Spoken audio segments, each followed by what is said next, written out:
7 in receiving yards this year, but number 23 in targets. Have you ever thought about, because we know, and Kyle Shanahan is a damn genius. I know you know that. We all know that. But it's run heavy. We know C-Mac going to get the rock because they're going to run the pass. If you was in a more pass-oriented offense and you were top 10 in targets, do you ever think about what you could do? That's what we do. That's what I'm thinking about right now. I have so much more to give. I got so much more to give. That's why I'm like, when you talk about social media and shit, it's a quarterback right there. I'm thinking about what I could do with him. I'm thinking about if the Niners don't want me to come back to play with them, I'm thinking about what I could do. I know what I could do. Yeah. So.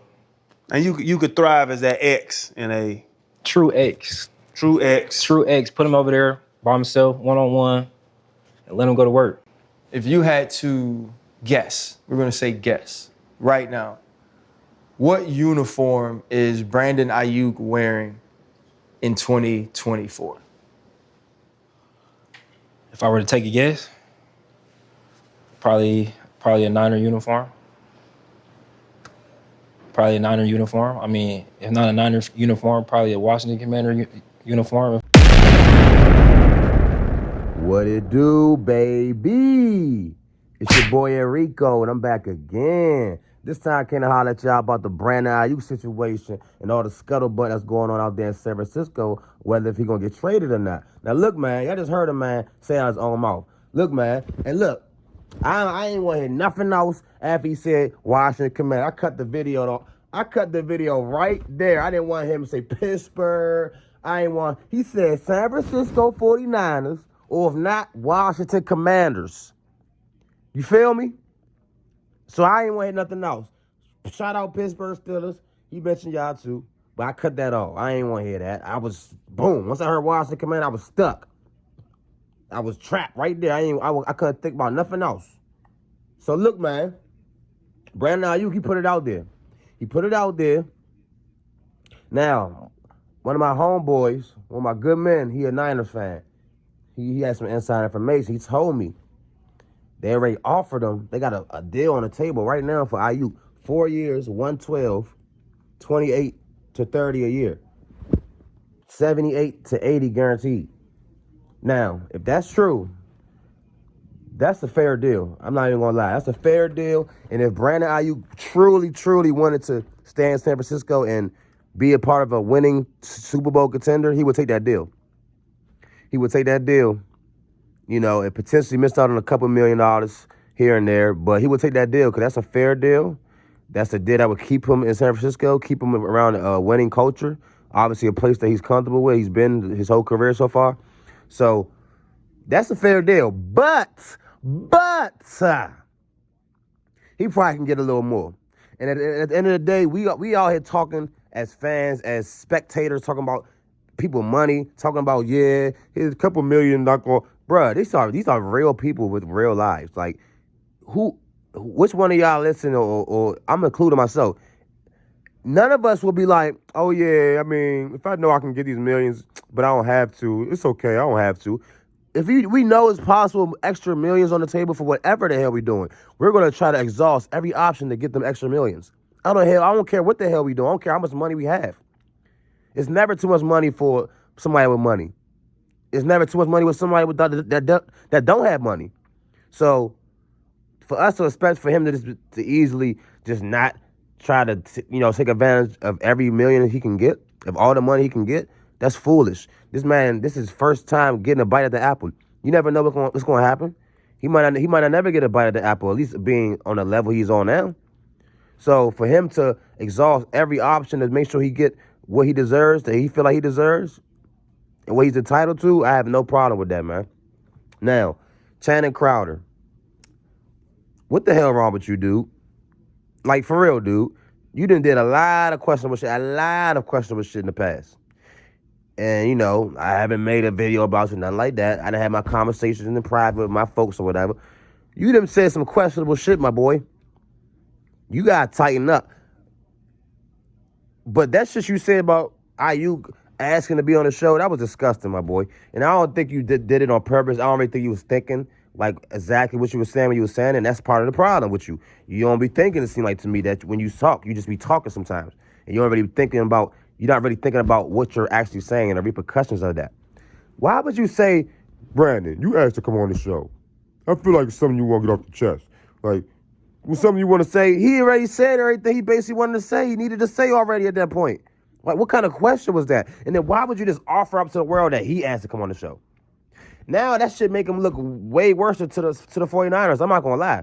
If you're the 49ers right now, if you're John Lynch, if you're York, whatever, I think the dude name is the owner, you watching that, you're going to be like, first of all, you already seeing the clips. You already seeing what he's saying. You like, damn, that's how you feel, Brandon? That's a little, you going a little hard on us, ain't you?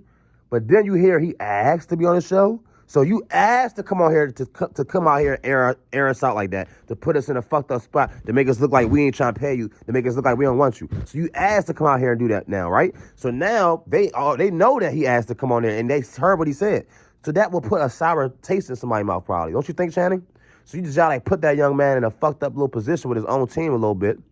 And I remember Ryan Clark was asking a question. He carefully said that I'm going to make sure I'm careful. I don't want to put you in a compromised position in your negotiating situation right now. And he made sure he parsed his words carefully because he didn't want to put Brandon in a compromising position. Channing, you clearly didn't have that fucking sense in your mind to not say what you said. Oh, yeah, you asked to come on the show, Brandon. Is this something you want to say? What the? What kind of hot-ass shit is that? That's some hot shit, dude. That was very, very hot and unnecessary, man. I don't like that you did that, Channing. Like, for real, dog. You got to tighten up, man. Like, Ryan is like that. Fred T is like that. You're the entertainment, but you got to get more solid when it comes to the real, you know what I'm saying, substance of the podcast, bro. You can't just be out here just being a fucking goofball like that. You got to tighten up, Channing Crowder. So tighten up, man. But get back to Brandon Ayuk. As you seen in the clip I played earlier, and shout out to the Pivot Podcast, definitely. Shout out Ryan Clark. Shout out Fred T. Shout out Channing Crowder. Even though you had that little, that little mistake, Shannon. It's nothing personal. I don't hate you or nothing. Like I said, you definitely, all three of you guys make up that podcast. You're you're very entertaining. You have good insight, good questions at times.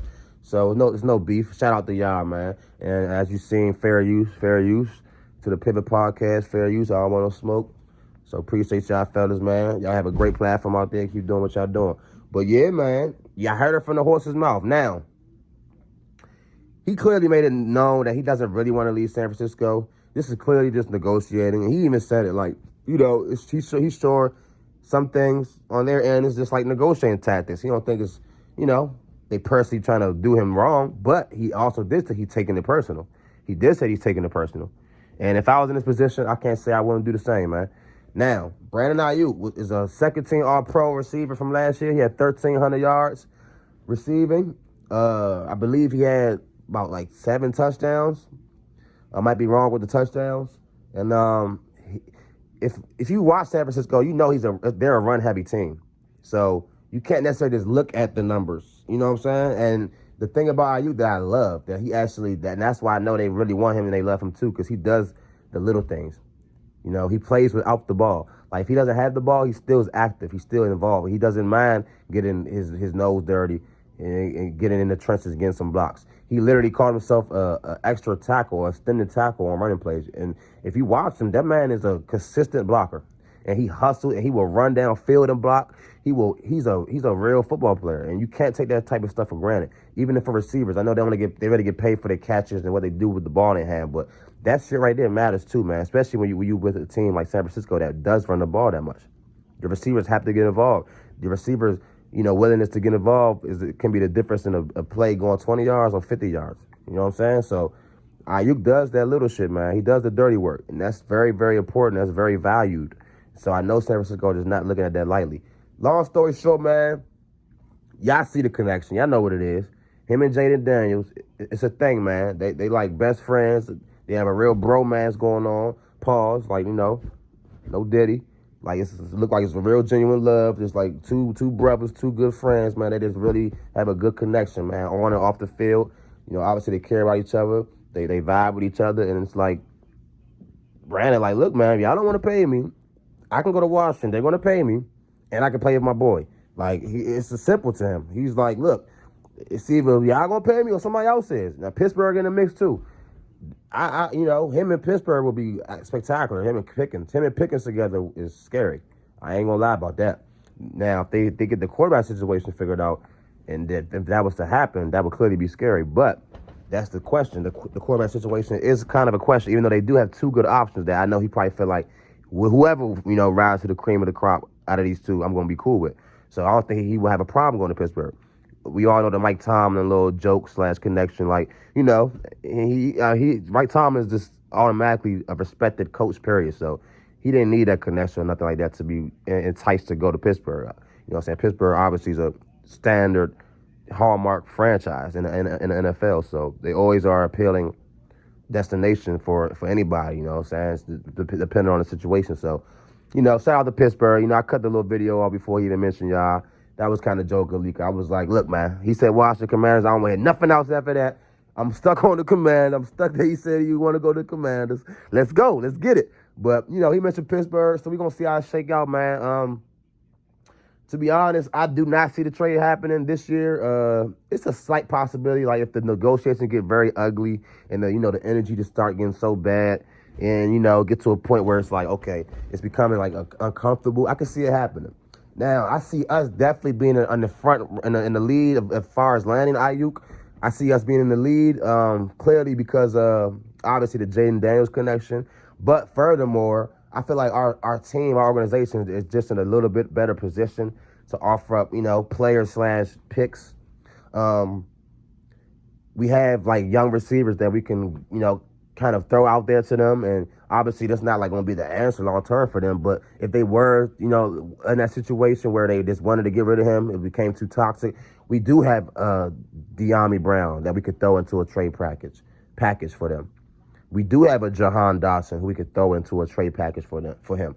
And, that would probably entice them to get a receiver back and some picks or a pick. I'm pretty sure that would interest them. Right now, I ain't going to lie, I would offer De'Ami Brown in a second-round pick. I would offer De'Ami in a second-round pick and, maybe a fifth or sixth in, probably 2026. I would give him De'Ami Brown, a second-round pick in 25 and a fifth-round pick in 26. I would do that right now. I ain't going to lie. If they was to accept that, I would do that. Now, there's no shot against Jahan Dotson. I do fuck with Jahan. I still believe he's going to bounce back and have a better year than he did last year. But I'm not the biggest Jahan fan. I'm not going to lie. I wanted George Pickens that draft. I'm going to stand on that. And it didn't happen. He went in the second round. I don't know why. I don't know how. But we got Dawson 16 overall. I wasn't thrilled, rookie year. I was happy and impressed. Last year, disappointed. So we're going to see what he do this year. If they really, if they wasn't interested in De'Ami Brown, I would offer Jahan in a second. Like, I'm not giving you nothing else though. Nothing else. Jahan in a second, that's it. I might give you a seventh. If you want a seventh, hey, be my guest. You can take a seventh from me in 2026, not next year. So, a second in Jahan. Because at the end of the day, look, we don't have to trade for him. I would definitely love AIYUK. He would take our team to the next level. It's not a question. Him, Scary Terry, Jahan Dotson, what? Ben Sinnott, Luke McCaffrey. Come on, man. It will be crazy out here. So trust me. I would definitely want him. But look, we don't have to get him. And we damn sure don't have to trade for him. Because we definitely have cap space. And if y'all play around and don't sign him and he becomes a free agent, he's definitely going to come to Washington. We definitely going to sign him. No question. So we don't have to trade him. At the end of the day, San Francisco know in their heart if they're going to sign him or not. So if they know deep down they're not going to sign him, they're going to want to trade him to get something for him, more than a third-round compensatory pick. And when you have the option to get somebody like a Jahan Dotson who got multiple years left on their rookie deal and get a top pick, I mean, that's like something you have to consider. You have to consider stuff like that. So we in a great position as a Washington Commanders fan. Hey, man, Brandon AIYUK, shout out to you. Shout out to you, Jaden Daniels. You done brought all kind of juice out here, all kind of interest and intrigue. Like, you got all type of options becoming available for us just off the simple fact of you being on our team, man. So shout out to Jaden Daniels. I'm so excited for you, bro. I'm so excited to look, to watch you play, to watch your progression over over the training camp to preseason to regular season, just everything, man. All the steps you're going to take, man. I'm so happy that we actually picked you, Jaden. I'm so happy that you bringing this good juju out here. Like I said, this good mojo. You got Brandon AIYUK being interested, man. It's just looking up and up out here in the DMV for our sports right now, man. Our teams are finally looking like we trying to be serious, man, and get back to really contending for some real championship glory out here. So, man, shout out to Jaden Daniels. Shout out to Brandon AIYUK. Shout out to the Washington Commanders. Shout out to the San Francisco 49ers, Pittsburgh Steelers. Shout out Ryan Clark, Shannon Crowder, Fred T, the Pivot Podcast. Like I said, fair use to y'all. Keep doing y'all thing. And yeah, man, I had to give y'all my perspective on the Brandon AIYUK situation out here, man. It just look like it's heating up, and where there's smoke is fire. So we're gonna see where this thing goes. So, oh yeah, and I also want to mention, I almost forgot, the 49ers did offer AIYUK to the Washington Commanders during the draft. During the draft, they offered AIYUK to the Commanders for a potential trade package, but we didn't accept the deal. Whatever they asked for in return, we wasn't with it. We declined the offer, but just the fact that was being reported, like I said, it's reported, it's not a fact, was reported that they offered us AIYUK during the draft. We did not accept the terms of the deal that they offered. So it's definitely interest there. There's no question it's interest there. You know what I'm saying? So we're going to have to keep our eyes open and watch what's going on. But the fact that the 49ers are such contenders and they're so close, and they've been so close, and they're knocking on the door, and, you know, they have a ready-made Super Bowl team, they don't want to trade AIYUK. I know they don't. He helps them too much. He's too important for them. They can't just risk losing him and thinking they're going to be able to compete on the same level. So they're going to try everything possible to make this deal happen. But if it doesn't happen, if the negotiations keep going south, we got to keep our eyes open, because it's obviously going to be a possibility that he can get moved. Now, when that day comes, we're going to be ready. So I appreciate y'all for tapping in. Like, comment, subscribe. Shout out to, Brandon AIYUK. Shout out to Jaden Daniels, man. Jaden Daniels, thank you, man. Shout out to you. You done came out here and brought the juice out here. You know what I'm saying? You got the mojo going out here. You got people trying to come out here to play with you and play with us. You know what I'm saying? Star players. Like, we wasn't having this type of energy before, man. So I got to shout you out, Jaden Daniels. Thank you so much for bringing this new vibe out here, this new excitement. And let's keep this shit going, man. Shout out to the, 49ers. Shout out to the Steelers. Shout out to the Pivot Podcast, Ryan Clark, Fred T, Shannon Crowder. Even though I went on you channel, you still my dude. Fred T, you definitely a solid dude, man. Shout out to you. Ryan Clark, you my dog for sure, man. Rest in peace, Sean Taylor. No question. You already know what it is. So shout out to everybody, man. Appreciate y'all for tapping in. It's your boy Rico. Like, comment, subscribe. All the feedback y'all give me on my channel, help my channel grow, help my channel spread. So I appreciate it all, man. It's your boy Rico. Know how to tap in about this IU situation. Be back with some more videos soon, so be on the lookout. Your boy Rico, man. Appreciate y'all out there, man. Make it y'all best time till next time. Peace.